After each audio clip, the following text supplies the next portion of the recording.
Présentation de cette nouvelle Leon Cupra 272 chevaux en hybride rechargeable PHEV.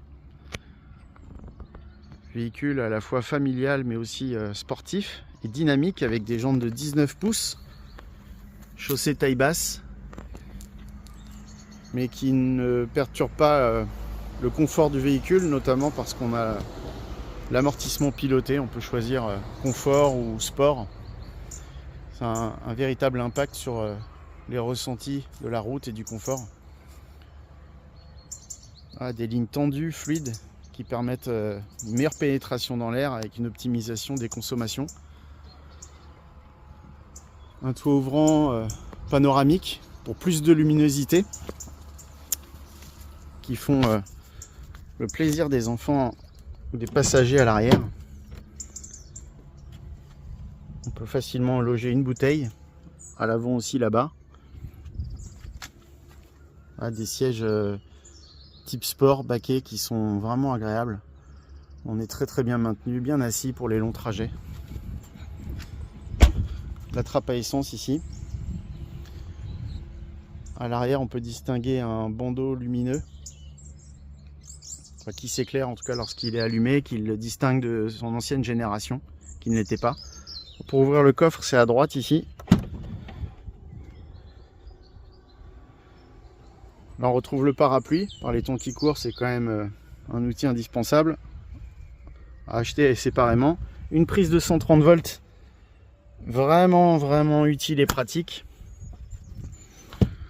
Ici, on peut loger les deux câbles domestiques et type 2. Et lorsque je tire cette partie là, je retrouve la batterie en dessous et notamment le compresseur bien caché. Voilà pour la partie arrière. Je referme le coffre électriquement. Alors on va aller voir ce qui se passe à l'arrière. On retrouve deux prises USB. Avec des sièges vraiment confort. La trappe à ski. Et là j'ai accès au coffre directement.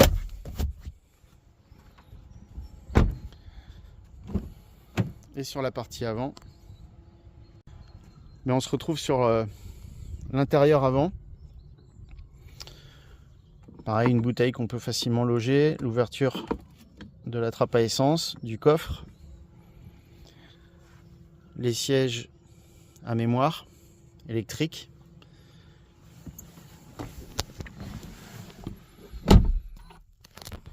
J'allume le véhicule ici. Là, j'ai un bouton pour changer les modes de conduite. Donc si je me mets en mode Cupra, je vais avoir l'essence et l'électrique en même temps avec une amélioration du bruit pour le rendre un peu plus sportif. Et ici, je viens régler dans la partie électrique. Là, je peux mettre des petits widgets. Moi, j'ai mis en raccourci l'électrique. Je peux choisir.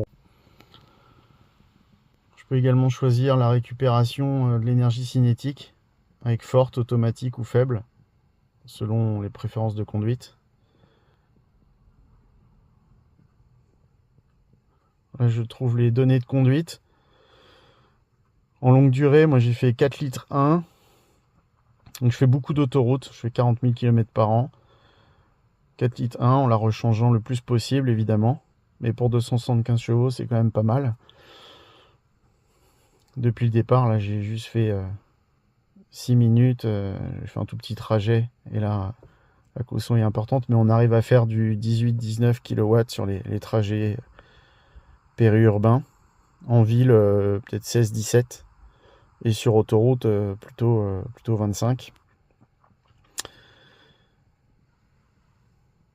Voilà, évidemment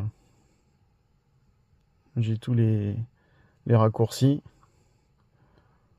le GPS potentiellement, et puis aussi Android Auto. Là, je peux poser mon téléphone ici en recharge à induction. Mes deux ports USB pour monsieur, pour madame. Ça, j'ai rajouté ce petit support pour pouvoir aimanter mon téléphone en plus. Je peux configurer la vue du cockpit principal du conducteur.